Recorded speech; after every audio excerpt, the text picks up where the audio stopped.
My wife is the Ealing Patriot. Episode number 8। आज का episode आपको अच्छा लगे तो लाइक शेयर कमेंट कीजिएगा। जहाँ से शुरू करे थे जहाँ से ख़त्म करे थे वहीं से शुरू करते हैं। तो यानी जब रूम में आती है और देखती है कि विभूषण सो रहा है तो वापस वो चली जाती है और उसको बोलती है कि विंग तुम उठो और उठ के देखो तुम्हारी सीजे तुमसे मिलने के लिए आई है। लेकिन हमारा विंग सो रहा होता है और वो उठता नहीं है। तो हमारी यानी सोचती शायद वो सो रहा है, ये बात वो सोचती है, लेकिन वो सो नहीं रहा होता है। एक्चुअली मिंग्याओ ने विंग के ऊपर एक स्पेल डाल दिया होता है जिससे कि वो बेहोश पड़ा रहता है उधर। और मिंग्याओ बोलता है कि ये लोग मेरी झूठी खबर फैला रहे थे कि मैं प्रेग्नेंट हूँ। अब देखना तुम विभूषण, मैं तुमसे कैसे बदला लेता हूँ। मुझे नफ़रत है तुमसे। इतने सारे लोग तुम्हें प्यार कैसे कर सकते हैं। लैंग जैन तुम्हें प्यार करता है, जेबूजून तुम्हें पसंद करते, अंकल लैंड भी तुम्हें पसंद करते हैं, जैन चैन तुम्हें पसंद करता है, अपना भाई मानता है। आखिर ऐसा है क्या तुम तो अनाथ हो, तुम्हारे तो कोई जानता भी नहीं है। सबको तुम्हें नफ़रत करनी चाहिए जिस तरह सब मुझे नफ़रत करते हैं। जैसे सब मुझे बेड में चाहते हैं वैसे तुम्हें भी बेड में सबको चाहना चाहिए। तुम रोज़ एक सबका वेट वार्म बन के रहो, रोज़ तुम्हें बुरी नज़र से देखे, रोज़ तुम्हारे साथ रेप हो, और यही सब तो मैं चाहता हूँ।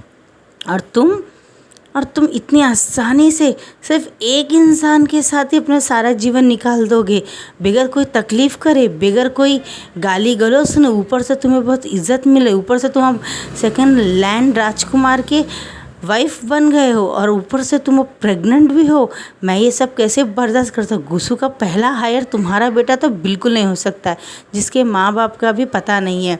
ये बात तो सोच के अंदर ही अंदर बहुत गुस्सा हो रहा था, और मींग को एक स्पेल से बेहोश करके रखा होता। जैसे जनरली बोलती शायद सो रहा है, वो चली जाती है, और थोड़ी देर के बाद ही दूसरे डोर से वो विंग को लेके चला जाता है। गाइज़ मैं आपको बता दूं, विंग इसमें 8 महीना प्रेग्नेंट है, और उसको इस बात का पता चल जाता है कि लैंग जैन और विंग का आने वाला ट्विंस बेटा बहुत बड़ा शक्तिशाली बनेगा, पूरे वर्ल्ड को रूल करेगा, और बहुत बड़ा शक्तिशाली एक महारथी बनेगा। क्योंकि उन दोनों का प्यार सच्चा रहता है, और अच्छी बुरी शक्तियाँ तो हमारे हाथ में होती हैं कि हम किस तरह से उसे इस्तेमाल करते हैं। शक्ति अच्छी और बुरी नहीं होती डियर, वो सिर्फ शक्ति होती है।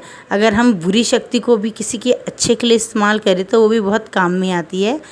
तो मिंग्याओ का सोच तो गंदा रहता है, क्योंकि उसके साथ बहुत बुरा हुआ था। उसके बाप ने खुद उसको बुरी नज़र से देखा था, उसकी माँ को अपनाया नहीं था, उसकी माँ को कोठे में जाने तक को मजबूर कर दिया था, और उसकी माँ को बाद में निकाल दिया था मिसयूज़ करके। तो ये सब मिंग्याओं को किसी की खुशी बर्दाश्त नहीं होती। पहले वो सोचता विंग और वो दोनों सेम है, लेकिन जब धीरे धीरे उसका नाम काफ़ी फैलने लग गया, और वो बहुत अच्छा कल्टिवेटर है, जैन चैन प्यार करने लगा। और सबसे बड़ी बात, लैंग जैन जो कल्टिवेटर पूरे वर्ल्ड में बहुत अच्छा है, पावरफुल है, लड़ाई करने में और डिसिप्लिन में भी, उसके व्यवहार में भी, और अच्छे लैंड क्लैन से भी है। तो वो सब बात सुन के हमारे थोड़े मिंग्याओ को बहुत गुस्सा आया, और शीशे के थ्रू वो उस रूम से विंग को रात ही रात गायब करके ले जाता है। और 1.5 घंटे बाद जब वो आता है तो गार्ड बेहोश पड़े हुए रहते हैं, रूम का सामान इधर उधर तिखा रहता है, और वो क्या बोलते हैं वहाँ पे कोई भी नहीं रहता है। और उसके बाद में जब वो देखता है कि यहाँ पे तो कोई नहीं, तो फ़ौरन गार्ड को देखता है, गार्ड पड़े हुए बेहोश पड़े हुए, और वहाँ पे एक अजीब सी स्मेल आ रही। तो लैंग जैन बहुत बुरी तरह से डर जाता है और भाग के जाता है जेबूजून के आदमी। बड़े भाई विंग रूम में नहीं है अंकल, विंग रूम में नहीं है। तो अंकल तो बोलते हैं विंग रूम में ही होगा या वॉशरूम गया होगा, लैंग जैन तुम थोड़ा आराम से देखो। बोलता नहीं अंकल, मैंने देखा है विंग कहीं नहीं मिल रहा, मुझे बहुत डर लग रहा है, क्या उसके साथ कुछ बुरा हो गया है क्या? कोई कैसे आ सकता है अंकल, मुझे समझ में नहीं आ रहा, कोई कैसे आ सकता है? तो लैंग जैन बोलता है भाई मिंग्याओ। तो बोलता है तुम मिंग्याओ पे क्यों डाउट कर रहे हो वांग जी, मिंग्याओ बहुत अच्छा है, वो मेरा लाइफ पार्टनर है, और उसको क्या शिकायत होगी विंग से? वो विंग तो तुम्हारा वाइफ है, लेकिन वो मेरा वाइफ है, और पहला विंग से भी ज़्यादा पावरफुल वो है। तो उसे किस बात की तकलीफ़ होगी? जो उसको राइट है उससे भी ज़्यादा राइट्स होंगे मिंग्याओ को। वो जलेगा क्यों? उसने ऐसा कुछ नहीं किया, तुम्हारी गलत फहमी वो। तो वो बोलता है प्लीज़ भाई मैं आपके हाथ जोड़ता हूँ, प्लीज़ एक बार आप चेक कर लीजिए क्या मिंग्याओ रूम में है कि नहीं। जब वो जाके देखता है तो मिंग्याओ वहाँ नहीं रहता और एक लेटर लिखा रहता है, मैं थोड़े दिनों के लिए कहीं बाहर जा रहा हूँ न, मैं नी मुंजी जी से मिलने जा रहा हूँ क्योंकि मुझे लगता है उनकी तबीयत अच्छी नहीं है, इसलिए मैं उनसे मिलने जा रहा हूँ। जे बुजुन मुझे माफ़ कर दीजिएगा, मैं आपसे सामने से बोल के नहीं जा रहा हूँ, सिर्फ एक स्कोर में लिख के जा रहा हूँ कि मैं जा रहा हूँ। फिक्र मत कीजिएगा, मैं थोड़े दिनों में वापस आ जाऊँगा। अगर आप चाहे तो मुझे मैसेज कर सकते हैं। और विंकर और उसके होने वाले बच्चे का ख्याल रखिएगा। जे बुजुन नमस्ते बोल के रिक के वो चला जाता है।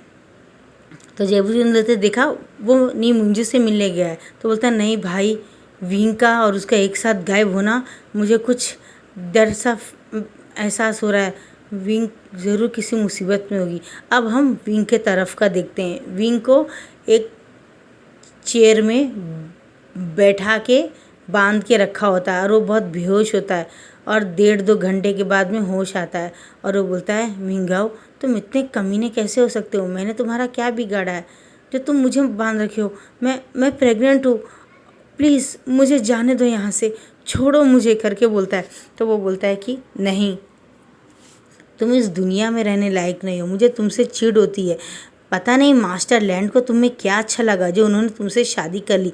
तुम तो किसी के वार्म बनने के लायक हो, वार्म बेड करने के लायक हो। तुम तो रोज़ रोज़ एक इंसान के साथ में, तुम्हारे साथ रोज़ एक इंसान सोए तो मुझे खुशी मिलेगी। रोज़ 10 अल्फ़ा तुम्हारी इज्जत लूटेंगे, तुम्हारे साथ बुरा करेंगे तो मुझे अच्छा लगेगा। वो बहुत गुस्सा होता है, बोलता है तुम हिम्मत कैसे हुई मेरे बारे में इस तरह से गंदा बोलने के लिए? मैंने कभी सोचा नहीं था मिंगाओ तुम इतने गंदे हो, अब इतनी गंदी बातें कैसे बोल सकते हो?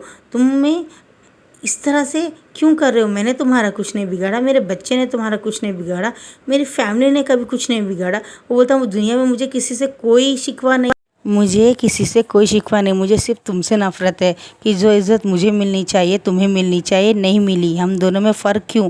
तुम्हारे भी माँ बाप का कोई पता नहीं, मेरे भी माँ बाप का कोई पता नहीं। जब लोग मुझे बुरी नज़र से देखते हैं तो तुम्हें मास्टर लैंड कैसे मिल सकते हैं? इसका मैं बदला तुमसे लूँगा।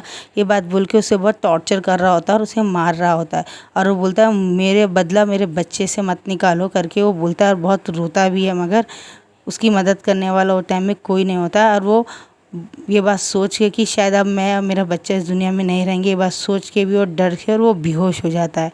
और थोड़ी देर के बाद में एक अजीब तरह सी एक उसे महसूस होता है कि कोई उसके साथ बहुत बुरा करने वाला है और वो बात सोच के डर से वो वहीं पे बेहोश हो जाता है।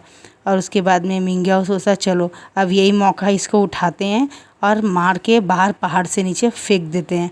और उसको थोड़ी देर के बाद में उसको उठाते हैं और पहाड़ से नीचे फेंक देते हैं। और वो ये भी नहीं सोचते कि वो अभी 8 मंथ्स प्रेग्नेंट है, उसके साथ ऐसा नहीं करना चाहिए।